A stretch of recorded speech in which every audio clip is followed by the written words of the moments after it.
طلاب زمر حضروا جميع مشايخنا. الفاتحة. أعوذ بالله من الشيطان الرجيم. بسم الله الرحمن الرحيم. الحمد لله رب العالمين الرحمن الرحيم مالك يوم الدين. إياك نعبد وإياك نستعين اهدنا الصراط المستقيم صراط الذين أنعمت عليهم غير المغضوب عليهم ولا الضالين. رب اغفر لي ولوالدي آمين. بسم الله الرحمن الرحيم.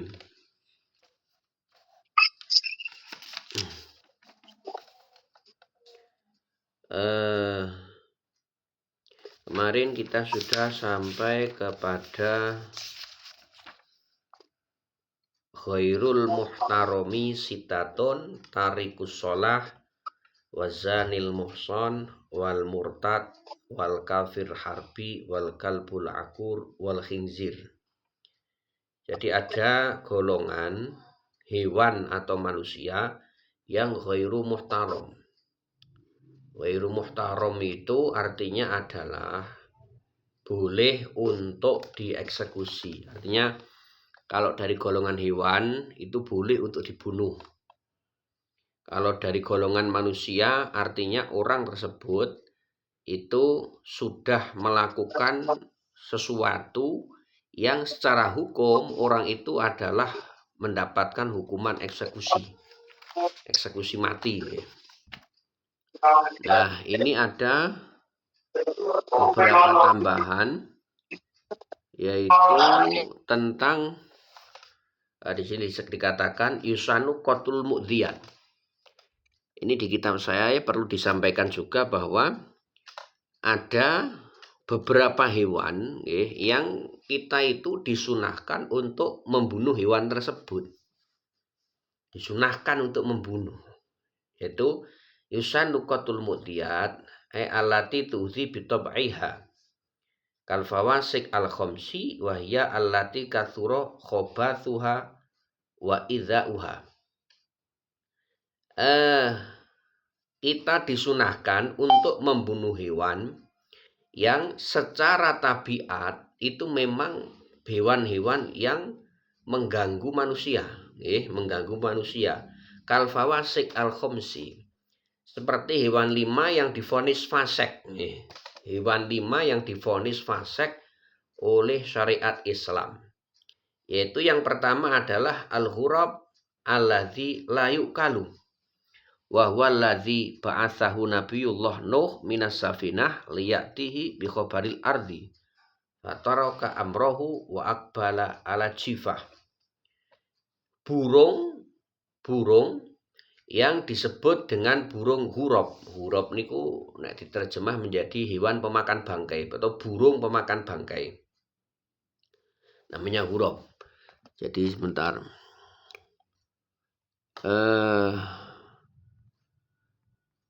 Hurab itu adalah jenis burung pemakan bangkai. Jenenge napa jenenge? Gagak nggih. Napa jenenge? Hewannya hitam, gagak. Nek basa Jawane disebut gaok nggih. Basa Jawane disebut gaok. Bahasa Indonesia ini napa? Gagak nggih. Gagak. Jadi hewan itu berwarna hitam.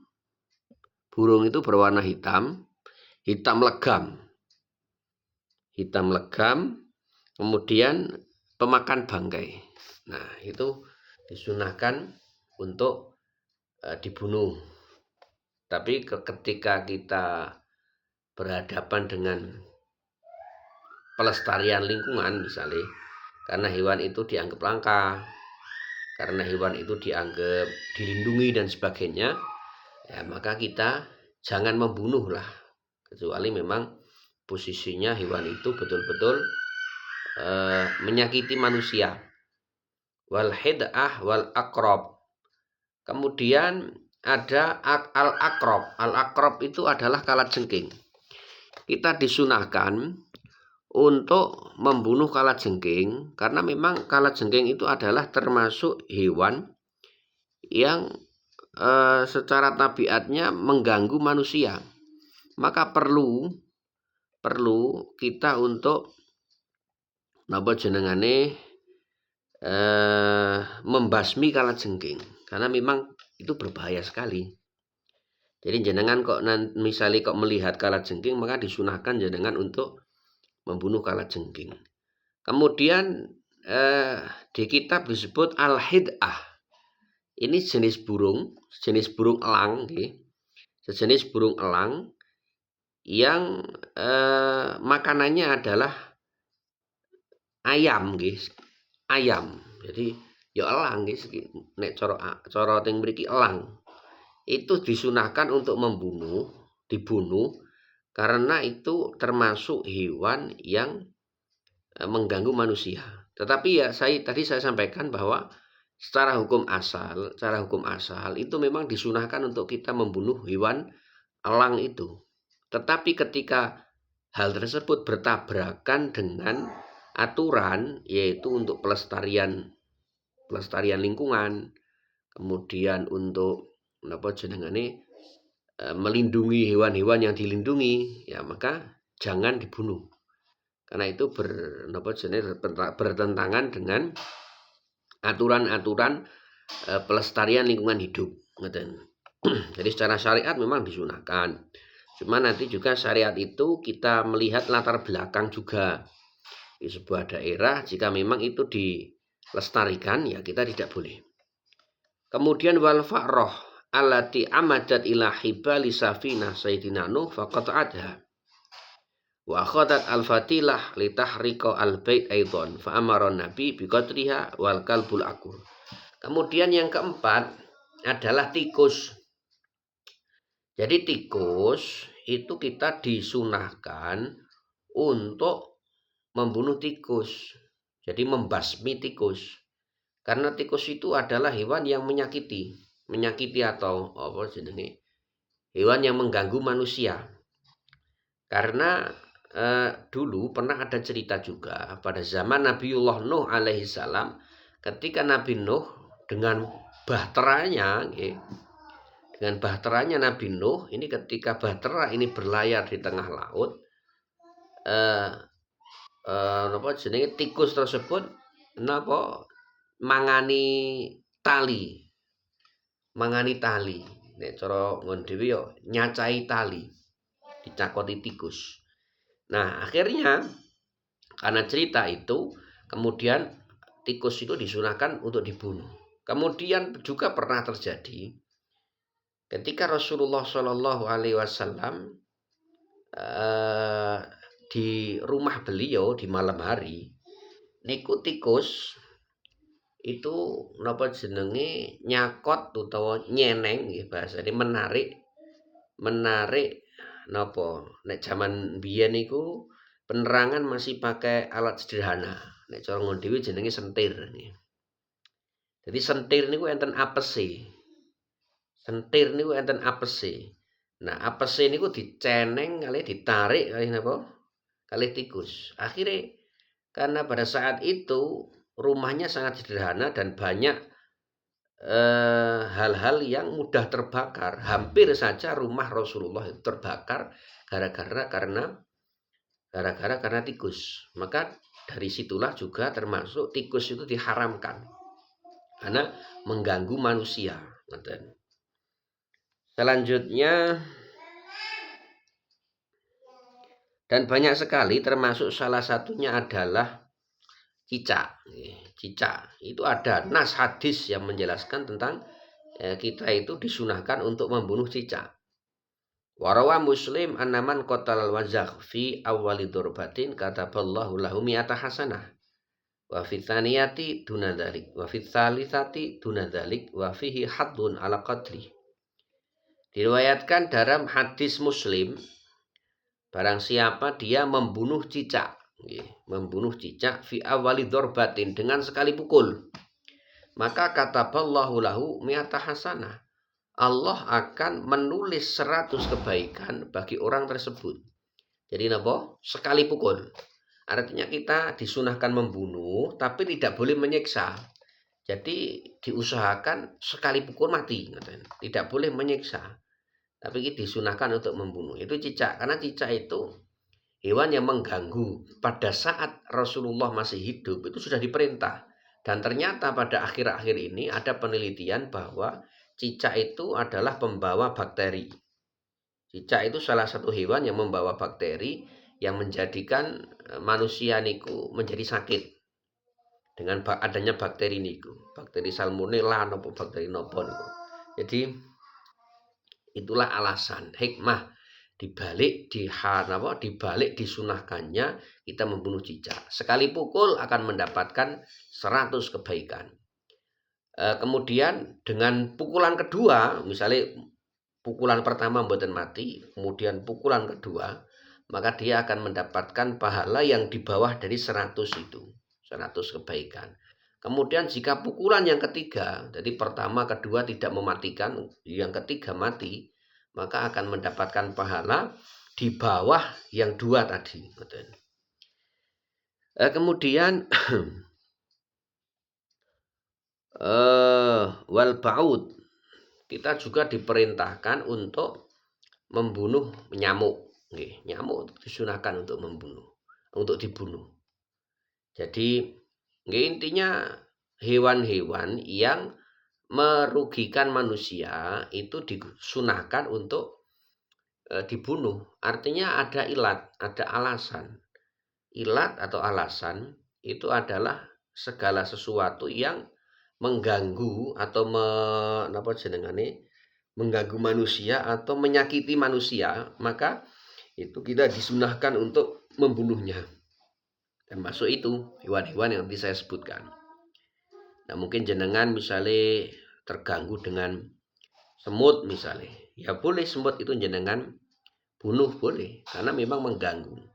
Nah, kemudian ada misalnya ada satu hadis atau ada satu keterangan bahwa semut itu tidak boleh dibunuh. Itu kita harus tahu itu semut yang bagaimana. Jadi bukan sembarangan semut yang tidak boleh dibunuh. Yang tidak boleh dibunuh itu adalah semut An-Namlu As-Sulaimani, yaitu semutnya Nabi Sulaiman. Itu ada spesies semut nih. Spesies semut yang jenisnya itu adalah disebut semut Sulaimani. Semut Sulaimani itu apa? Itu adalah semut yang tinggal di daerah Timur Tengah. Kemudian dengan bentuk seperti ini, ciri fisik seperti ini. Jadi tidak ada di Indonesia. Semut Sulaimani itu tidak ada di Indonesia. Maka semut di Indonesia itu adalah dianggap sebagai hama. Maka jika dianggap sebagai hama, disunahkan untuk dibasmi. Jadi jenengan misalnya ada semut gulo, semut ireng, kemudian semut geni dan sebagainya, maka disunahkan untuk dibunuh. Kemudian termasuk hewan-hewan yang dianggap sebagai hewan yang menyakiti manusia atau dianggap sebagai hama adalah termasuk tawon baluh, tawon baluh.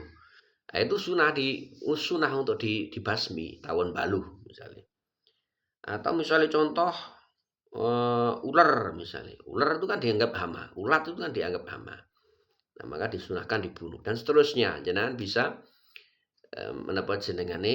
bisa menerapkan itu dengan ilat bahwa hewan itu dianggap sebagai hama.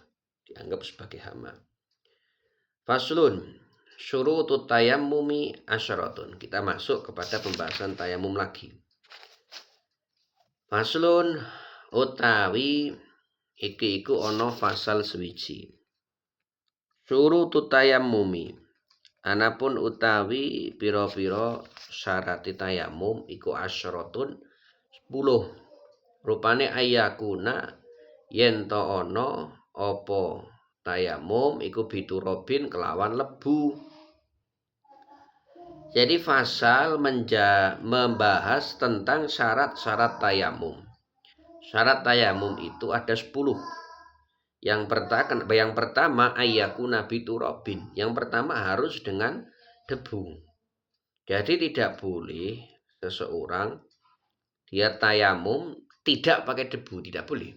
Syarat mutlak itu harus pakai debu.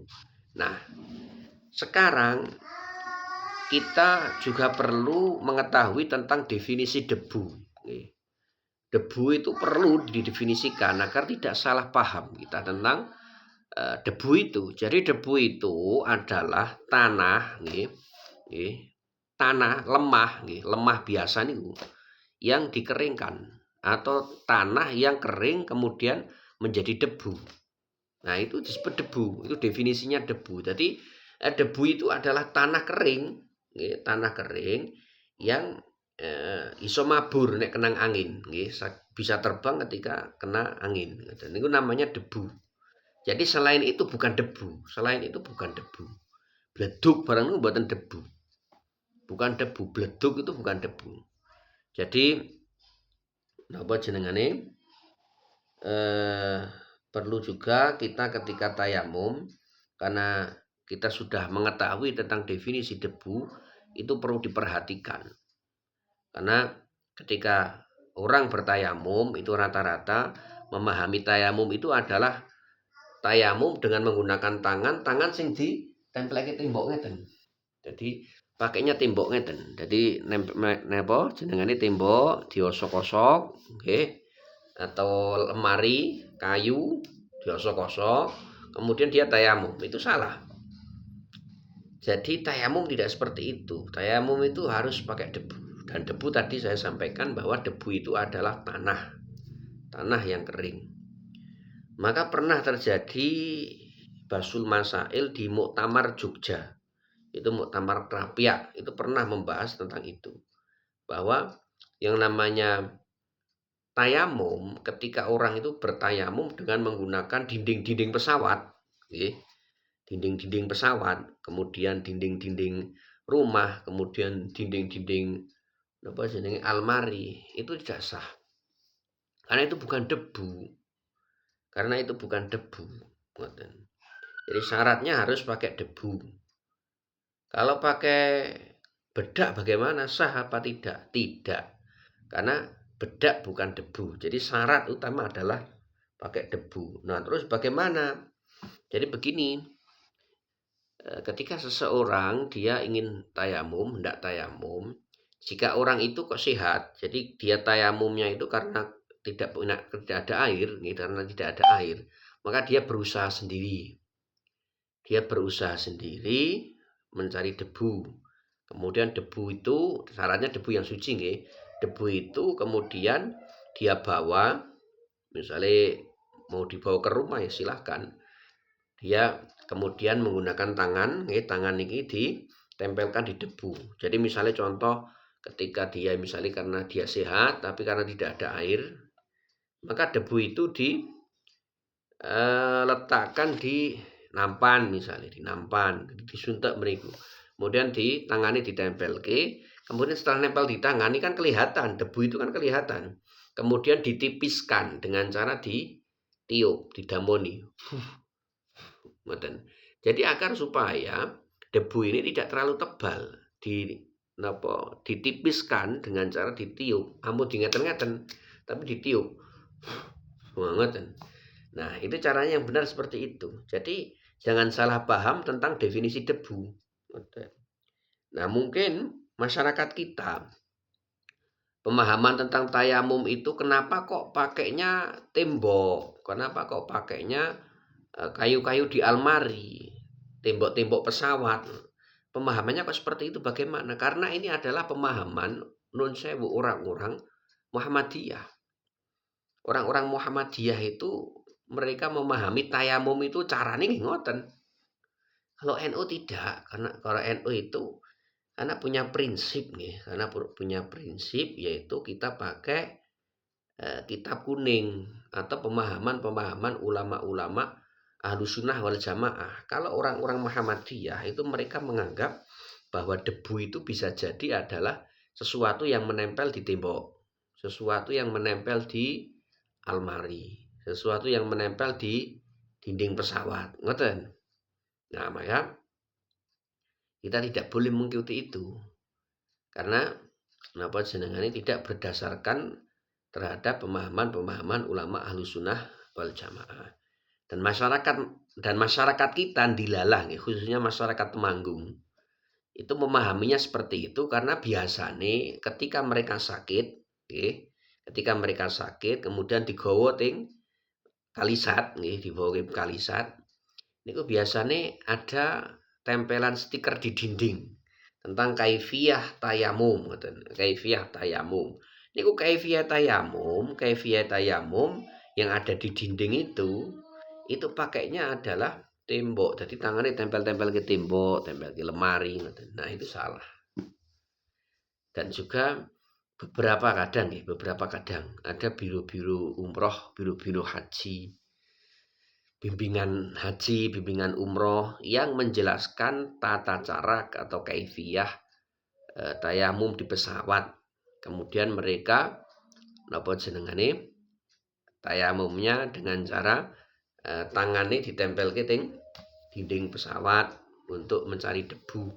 Ini adalah pemahaman yang tidak benar, Yang benar nih seperti tadi. Berarti kudune paling tidak kita sangu lebu, sangu lebu, raketang sithik sangu lebu untuk tayamum, untuk kebutuhan sholat di pesawat. Wa yakuna turabu tahiran. Wa yakuna lan yen to ana apa aturabu lebu iku tahiran suci. Jadi syarat yang kedua, debunya adalah debu yang suci. Debu yang suci itu bagaimana? Debu yang suci adalah debu yang tidak terkena najis. Contoh, debu yang ada di kebun, debu yang ada di pinggiran jalan yang kita tidak tahu, kita tidak mengetahui secara hissi atau secara panca indera, kita tidak melihat langsung bahwa debu itu terkena najis, maka dihukumi suci. Karena ada kaidah al-aslu fil asya at-thaharah. Keasalan di dalam segala sesuatu itu adalah suci. Jadi segala sesuatu itu suci, kecuali jika kita melihat secara langsung dengan mata kepala kita sendiri, dengan panca indera kita sendiri bahwa debu itu kotor karena kena najis. Debu itu terkena najis, misalnya di sini pitik misalnya. Kita lihat itu. Nah, maka dihukumi najis. Tapi kita tidak melihat apapun itu, tidak melihat kotoran ayam, tidak melihat tidak melihat kencing, tidak melihat kotoran kambing dan sebagainya. Pokoknya rupa debu, maka dihukumi suci. Maka mudah kita mencari debu yang suci, itu mudah. Nah, maka kemudian kita harus membedakan antara suci dan antara najis dan kotor. Jadi beda, itu dua hal yang berbeda, najis dan kotor. Nek najis itu adalah sesuatu yang menghalangi sahnya sholat, itu namanya najis. Nek kotor itu adalah sesuatu yang dianggap menurut akal pikiran manusia atau menurut adat setempat itu dianggap sebagai sesuatu yang kotor. Itu kotor. Jadi terkadang sesuatu yang kotor itu bukan najis, dan terkadang najis itu dianggap tidak kotor. Enten loh. Jadi sesuatu dianggap najis tapi tidak kotor. Contoh, ketika seseorang dia itu misalnya yang biasa terjadi itu adalah di dunia medis, Di dunia medis itu seseorang kecelakaan kemudian operasi. Nah, alat-alat operasi itu kan terkena darah. Jadi misalnya gunting operasi, kemudian alat-alat operasi buat operasi. Itu cara membersihkannya pakai alkohol, bukan air, alkohol. Pakai alkohol, kemudian resik banget. Secara medis itu bersih, tapi secara fikih itu masih najis. Karena cara untuk mensucikan sesuatu yang najis itu harus pakai air. Mungkin di dunia medis itu cukup, dengan menggunakan alkohol. Tapi di dunia fikih itu belum cukup, karena syarat untuk membersihkan najis harus dengan air. Walaupun secara kasat mata, secara medis itu dianggap sebagai sesuatu yang bersih. Nah, ini ada contoh ini.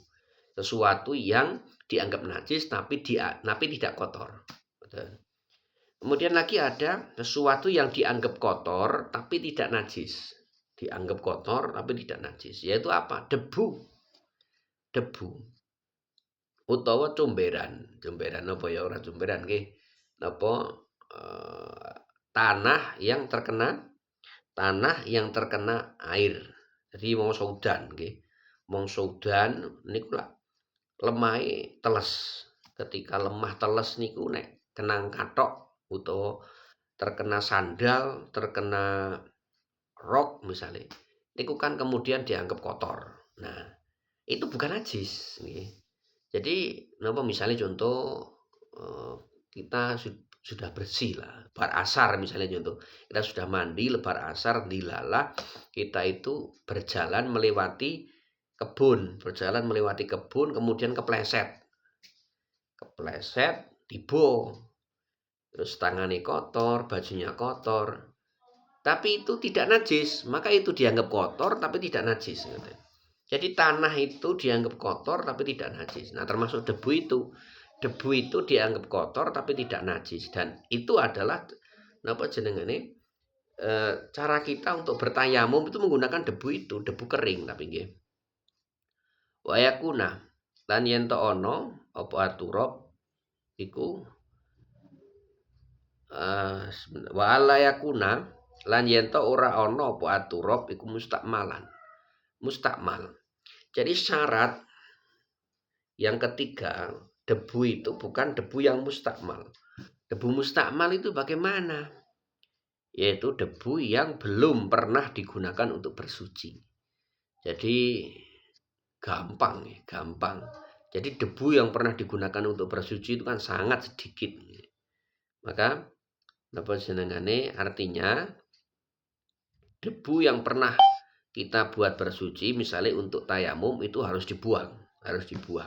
Tidak boleh digunakan 2 kali, 3 kali, dan seterusnya. Wa alla yukhalitahu daqiqun wa nahwuhu. Wa alla yukhalitahu lan yen to ora nyampuri ing turab apa daqiqun. Glepung wa nahwuhu lan sepadane daging.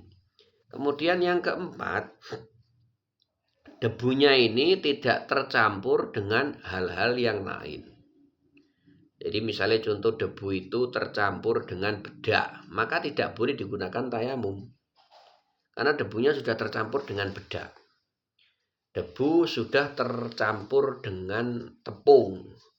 Misalnya contoh tepung kanji, tepung beras, dan tepung-tepung yang lain tidak boleh. Atau misalnya contoh debunya ini tercampur dengan minyak wangi.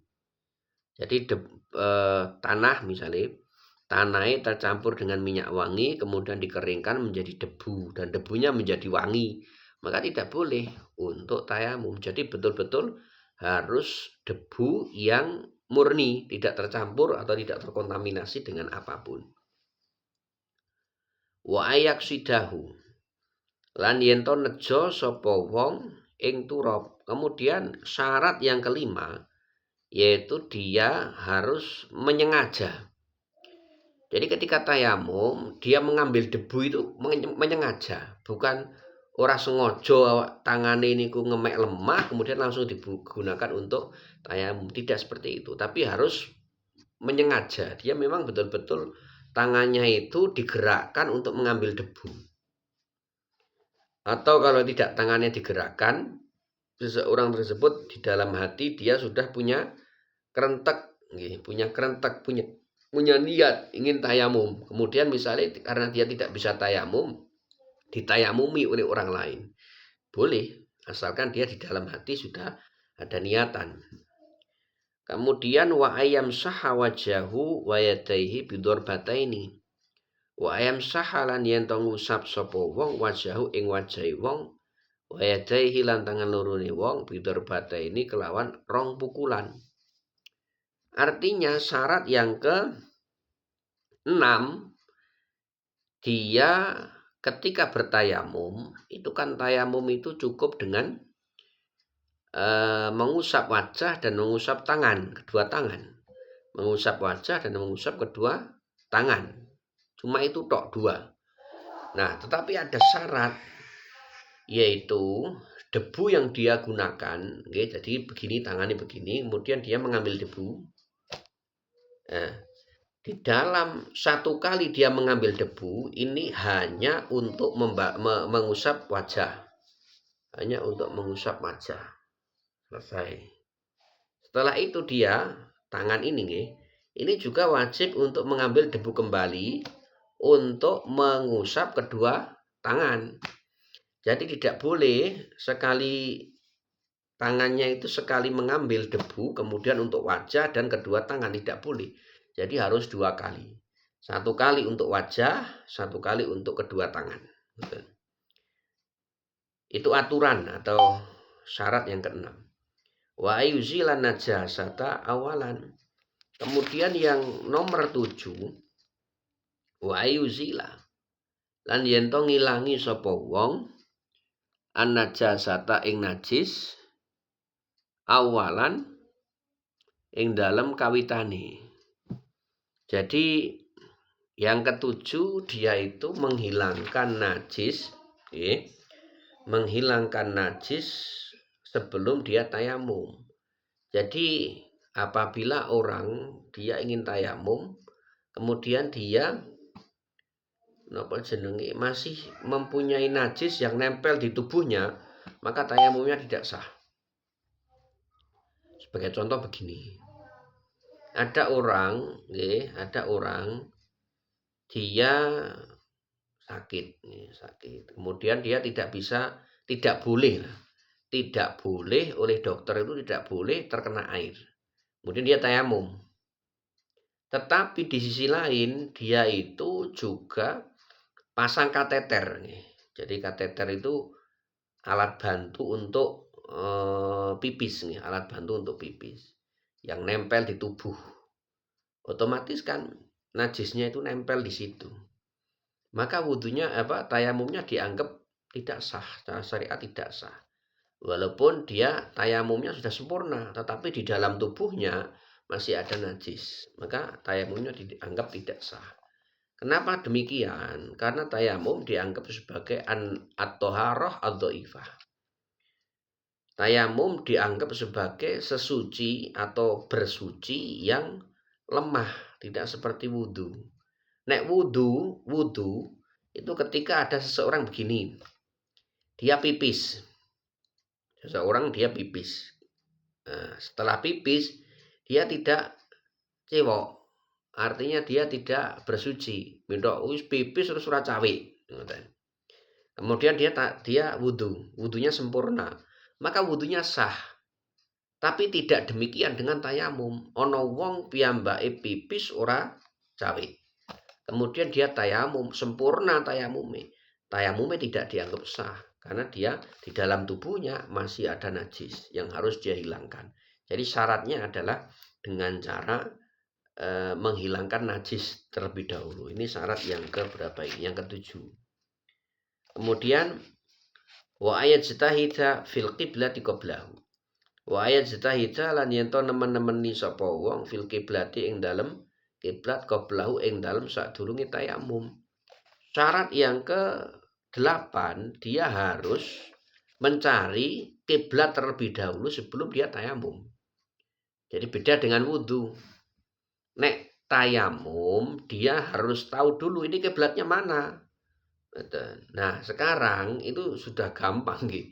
Ada aplikasi-aplikasi untuk menentukan kiblat walaupun sifatnya adalah asumtif, tidak pasti. Artinya mboten pasti kiblatnya ngelenceng mriko. Kadang meleset berapa derajat gitu. Jadi ada contoh aplikasi itu adalah aplikasi NU online. Bisa jenengan download aplikasi NU online, itu nanti ada ada opsi-opsi di situ. Itu ada cara menentukan arah kiblat. Nah, dengan menentukan arah kiblat dengan aplikasi itu sudah cukup. Nah, kemudian kembali lagi kepada pembahasan panjenengan. Misalnya ada seseorang dia sudah tayamum tapi belum mengetahui kiblatnya di mana, tayamumnya tidak sah. Jadi syaratnya dia sudah tahu dulu ini kiblatnya di mana, kemudian baru tayamum. Beda dengan wudu. Nek wudu bebas. Wudu sik, kemudian dia tayamum, ya kiblatin di, baru mencari kiblat. Tidak masalah nek wudu, nek tayamum ini harus. Syaratnya harus mengetahui kiblat dulu, kemudian dia tayamum. Wa yakuna lan yen to ono apa tayamum mutayamum iku ba'da dukhulil wakti, ing dalem sakwise manjinge wektu. Kemudian syarat yang ke-9, dia harus tayamumnya itu dilakukan setelah masuk waktu. Contoh, dia tayamum untuk sholat isya, maka berarti dia tayamumnya setelah masuk waktu isya. Kalau waktu isya belum masuk, dia sudah tayamum yang tujuannya untuk sholat isya, maka tayamumnya tidak sah. Jadi tayamum itu syaratnya lebih ketat nih. Syaratnya lebih ketat, termasuk niku syaratnya tentang waktu. Dia ingin sholat subuh, syaratnya ketika dia tayamum untuk sholat subuh, waktu sholat subuh sudah masuk dulu, kemudian baru dia tayamum. Dia ingin sholat maghrib, syaratnya masuk waktu sholat maghrib dulu, kemudian dia tayamum.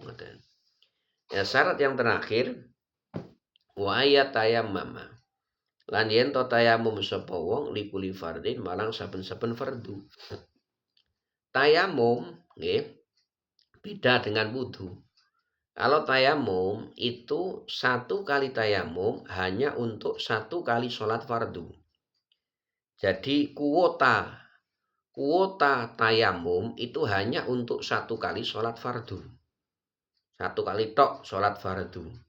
Adapun sholat sunnah ini tanpa kuota.